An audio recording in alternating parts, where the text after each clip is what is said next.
The Assembly will hear an address by His Excellency William Samuel Ruto, President of the Republic of Kenya and Commander-in-Chief of the Defense Forces. I request protocol to escort His Excellency and invite him to address the Assembly.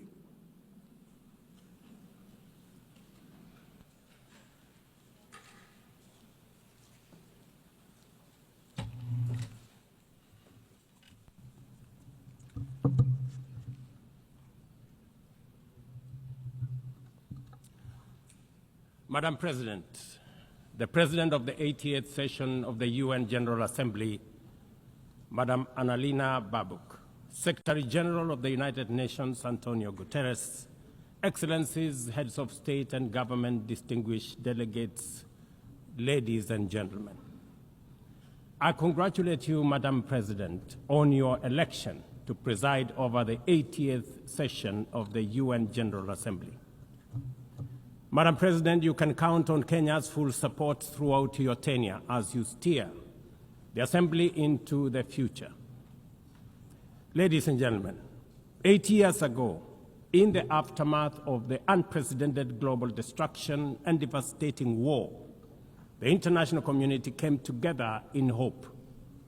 They created this organization, the United Nations, as a shield against the horrors of war, as a platform for dialogue, and as a bridge to a better, fairer, more secure global community. What is often forgotten or not mentioned today is that the United Nations grew out of the failure of the League of Nations that existed between 1919 and 1945. The League of Nations did not collapse for lack of good intentions or noble objectives. Formed at the end of the First World War and as part of the Treaty of Versailles, it was humanity's first attempt to build a permanent international organization to stop aggression and war and bring nations together.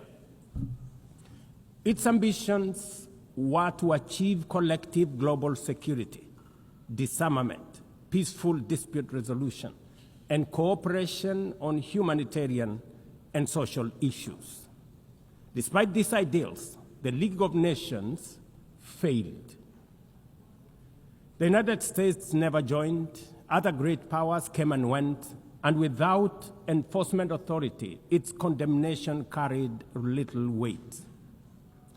When Japan invaded Manchuria, when Italy marched into Ethiopia, and when Hitler openly defied its rules, the League stood by, helpless and powerless.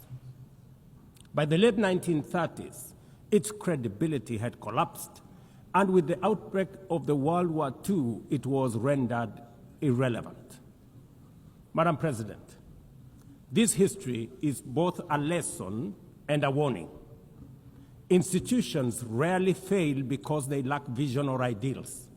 More often, they drift into irrelevance when they do not adapt, when they hesitate to act, and when they lose legitimacy. To remain relevant, institutions must be reimagined, must be reformed, renewed, and aligned with emerging realities.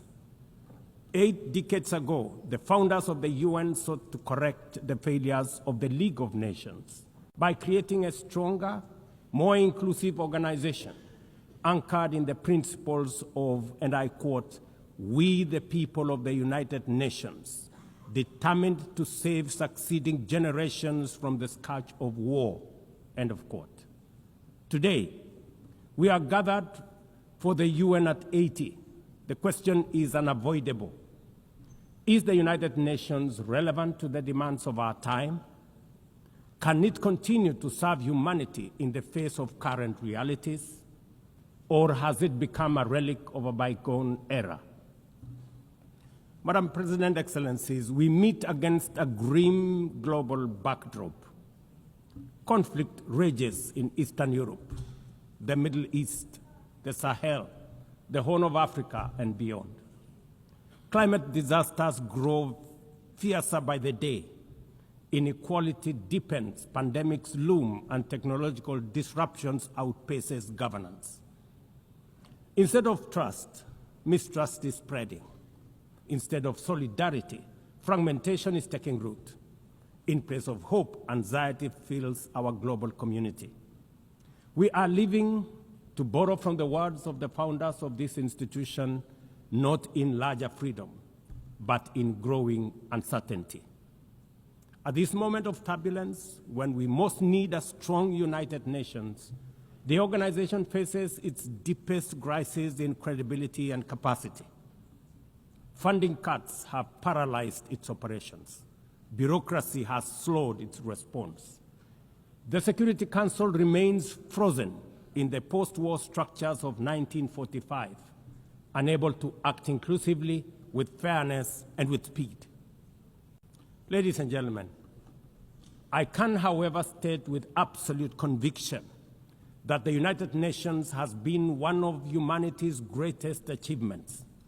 For 8 decades, it has held back the specter of global war, calmed conflicts from Cambodia to Liberia, and stood guard in some of the world's most dangerous places through the courage of its peacemakers and peacekeepers. Few institutions in humanity's history can claim such a legacy. The United Nations has stood at the front lines of humanitarian crisis, from famine relief in the Horn of Africa to emergency shelter for millions of Syrian and Ukrainian refugees.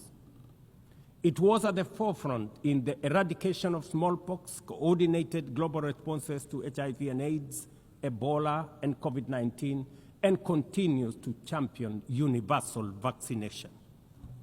Its agencies have advanced women's rights, protected children, safeguarded refugees, and set global norms on everything from disarmament to climate action.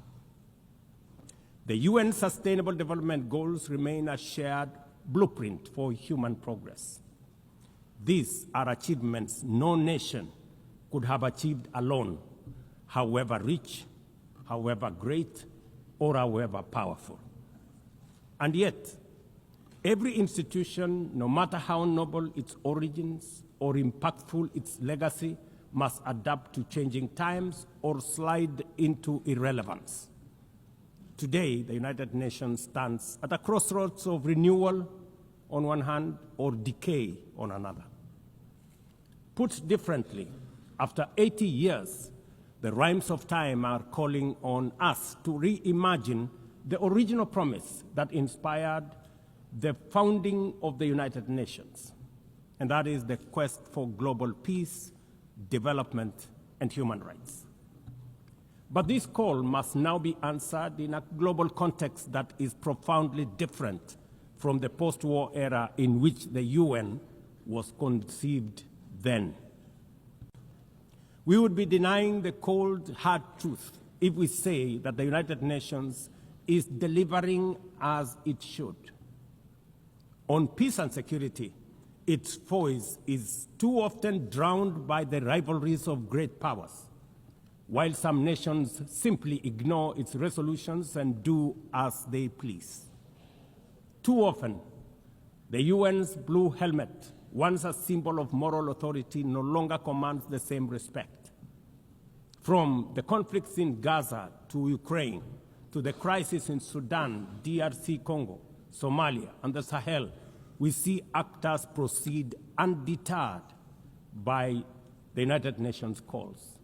Excellencies, ladies and gentlemen, Kenya speaks from the experience of a nation deeply invested in multilateralism. For decades, we have placed our troops and police in harm's way for peacekeeping missions across Africa and beyond, from Somalia to Democratic Republic of Congo, from South Sudan to most recently in our neighborhood here in Haiti.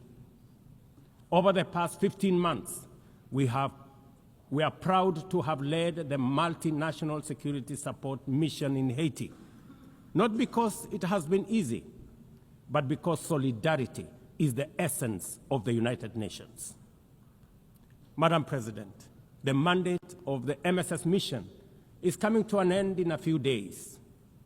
As the lead nation, allow me to briefly share our experiences, the successes and the challenges, as both a cautionary tale and a living lesson about the strengths and weaknesses of the current global security governance architecture.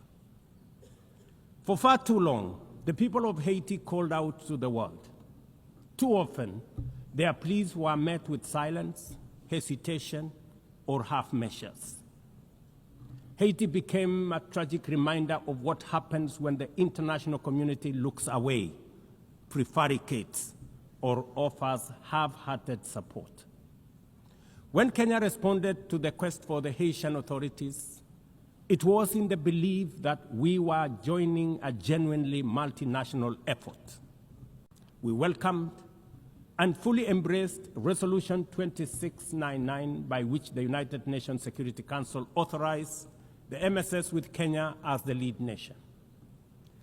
Drawing on our decades of peace support operations, we stepped forward, stepped up, and deployed our officers to confront the rampant menace of gang violence in Port-au-Prince and its environs. Madam President, ladies and gentlemen, the mission has operated in a volatile environment under enormous constraints. It has been underfunded, under-equipped, and operated below 40% of its authorized personnel strength. Our police officers have valiantly shouldered responsibilities without the full logistical support that would accompany any mission sanctioned by the United Nations. Despite these challenges, and against all odds, the MSS has delivered results many thought were impossible. The presidential palace, once under siege from gangs, is today restored as the seat of government.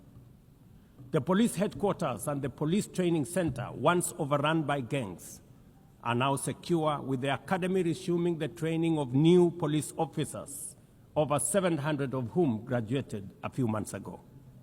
Schools that have been shattered by violence have reopened, with children back in class, learning and progressing.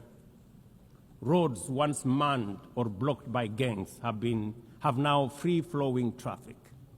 Cases of kidnapping and extortion have reduced sharply.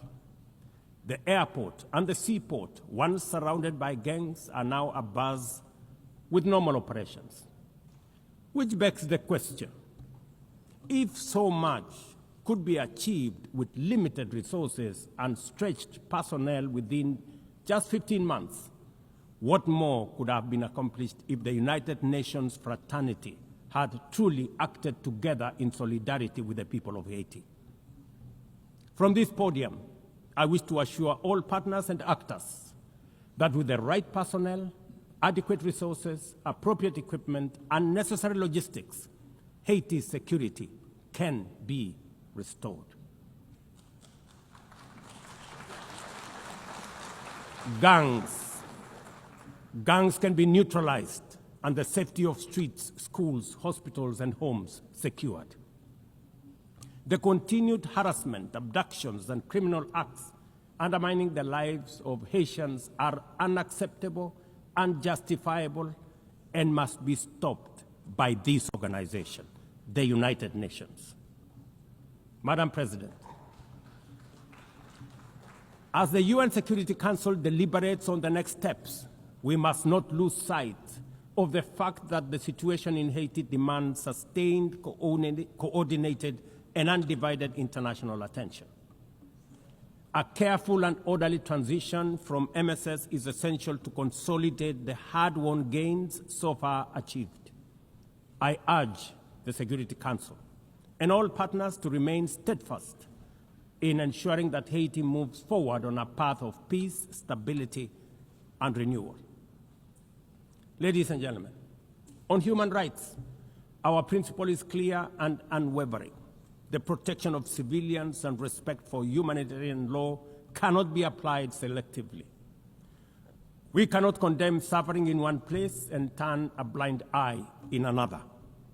Kenya is gravely concerned by the humanitarian catastrophe in Gaza and by the immense suffering of civilians caught in the devastation of disproportionate military operations.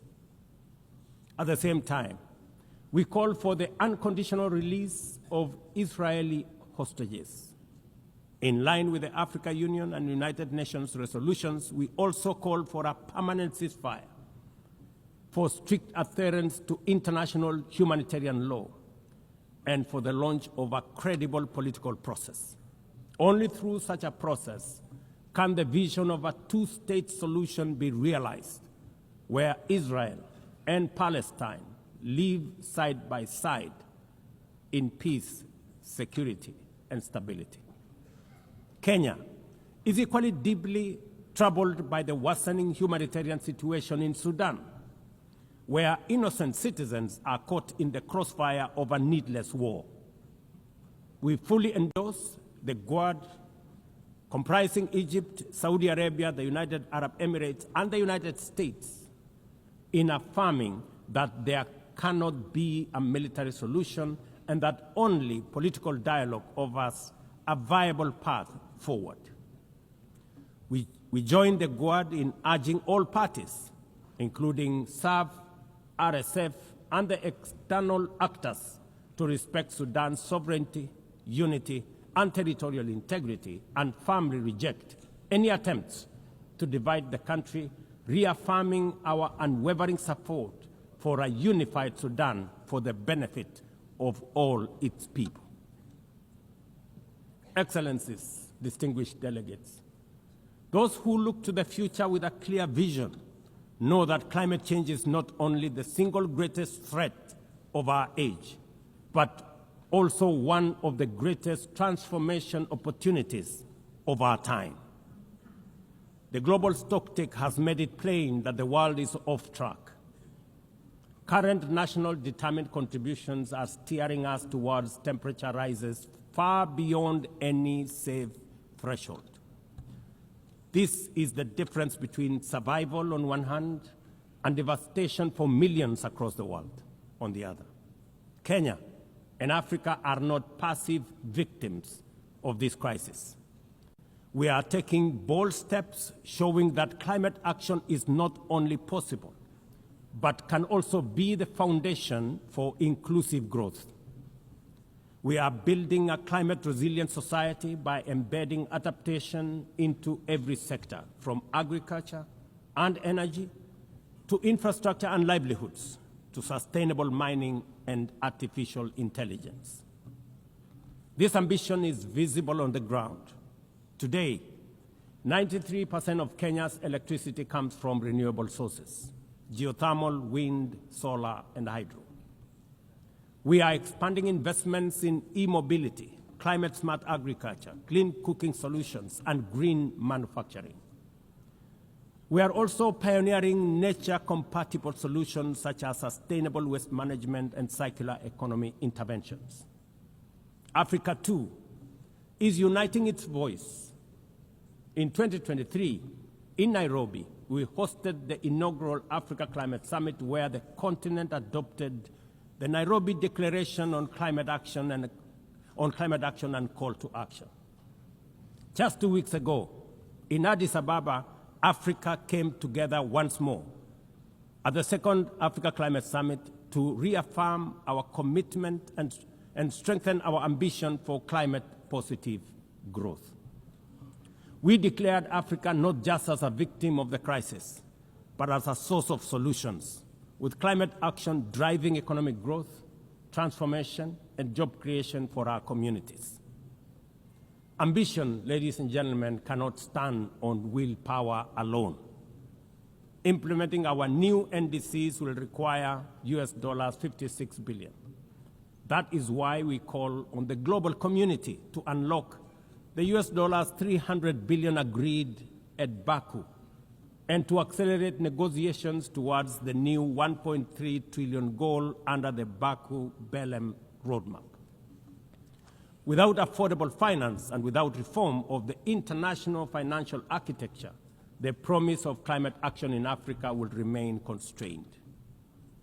Madam President, in the aftermath of World War II, the Bretton Woods institutions were created to stabilize the global economy and rebuild war-torn Europe. At that time, their design reflected the power and interest of the victorious nations, who were also their primary shareholders and beneficiaries. The IMF was tasked with upholding the gold standard exchange rate system, while the World Bank was established to finance Europe's reconstruction. Both have since evolved into development finance institutions, but their structures, decision-making, and governance remains dominated by wealthy nations. Today, the global context is vastly different. The global standard collapsed 5 decades ago, and Europe has long since been rebuilt. Yet, the governance of these institutions has not kept pace with needs of a multipolar world, especially the needs of poor and developing nations. The mismatch between shareholders and stakeholders has become starkly visible. For instance, during the IMF's recent allocation of special drawing rights, 64% went to wealthy nations. Just imagine, 64%. With little need for liquidity support. They didn't need the money anyway, but they got 64%.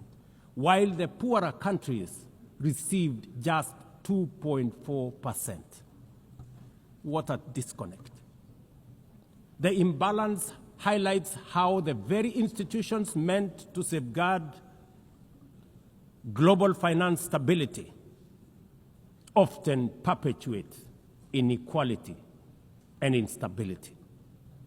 I have argued, and I say it again, that the current global financial architecture punishes poor countries with high interest rates and enormous conditionalities, while rewarding rich nations with lower interest rates and softer lending rates. Its rules, priorities, and allocation mechanisms consistently favor those already prosperous, while trapping vulnerable economies in cycles of debt, high borrowing costs, and inadequate access to emergency support and concessional funding. It is imperative to transform these institutions into genuinely independent, apolitical global bodies that their operations are aligned with their global mandate. Such a shift would democratize decision-making, restore credibility, and allow the IMF and the World Bank to serve all countries fairly rather than reinforcing old hierarchies. But Africa is not merely waiting for external prescriptions. We are taking bold and deliberate steps to strengthen our financial independence, safeguard our stability, and accelerate our development. Kenya, for instance, fully endorses the establishment of the Alliance of African Multilateral Financial Institutions, launched with the Africa Union in February 2024. This alliance brings together our homegrown banks, Afrexim Bank, the Africa Finance Corporation, the Trade and Development Bank, Shelter Africa Re, Africa Development Bank, Africa Trade and Investment Development Insurance, and ZEPRI, institutions that embody Africa's determination to mobilize resources, finance trade, and build resilience on our own terms. At the same time, the Africa Union is championing 3 transformative institutions: the Africa Central Bank, which will issue a single currency and free our trade from dependence on foreign money; the Africa Monetary Fund, positioned to stabilize our economies and give us true financial sovereignty; and the Africa Investment Bank, designed to mobilize resources for infrastructure, industrialization, and integration that Africa needs to rise. And to complete this vision, the Africa Credit Rating Agency, one that understands our realities, values our uniqueness, and tells our story with fairness and truth, has already been established. Excellencies, as we mark the 80th anniversary of the United Nations, Africa also marks 20 years since the Ezulwini Consensus and the Sirte Declaration, the two historic milestones that establishes the common African position on UN Security Council reforms. For 2 decades, Africa has spoken in one voice, demanding justice, equity, and representation in the highest organ of global governance. This demand, however, continues to be ignored, deferred, or endlessly debated to the detriment of both Africa and the legitimacy of the United Nations itself. You cannot claim to be the United Nations while disregarding the voice of 54 nations. It is not possible. Africa is no longer willing to wait on the margins of global governance while decisions about peace, security, and development are made without our understanding, without our perspectives, and without our voice. Africa's exclusion is not only unacceptable, unfair, and grossly unjust, it also undermines the very credibility of the United Nations, this organization. Africa dominates most of the Security Council agenda, provides some of the largest contingents of UN peacekeeping forces, and bears the heaviest costs of instability. Yet we remain the only continent without a permanent seat at the main table where decisions about our destiny are made. Africa deserves, ladies and gentlemen, at the very least, 2 permanent seats with full rights, including the right to veto, and 2 additional non-permanent seats on the United Nations Security Council. The world must understand that reforming the Security Council is not a favor to Africa or to anybody. It is a necessity for the United Nations' own survival. If the United Nations is to remain relevant in this century, it must reflect today's realities, not the post-war power arrangements of 1945. Madam President, despite the stated and evident weaknesses of the United Nations, it still remains humanity's best chance at global solidarity. No other institution has the universal legitimacy or convening power of the UN. From coordinating humanitarian relief in times of war and disaster, to mobilizing the global response to COVID-19, to driving consensus on climate change through the Paris Agreement, the UN has consistently shown that the world can achieve together what no nation can accomplish on its own, however mighty or great or powerful.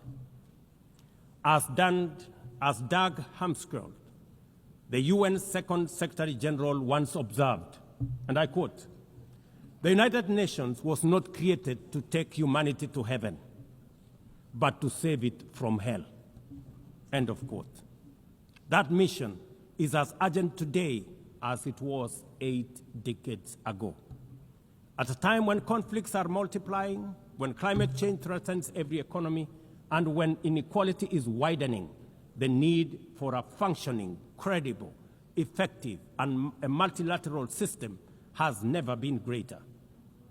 It is through the UN that nations have pooled resources to vaccinate billions of children, to protect refugees from through the work of the UNHCR, and to keep the peace in more than 70 missions across the world.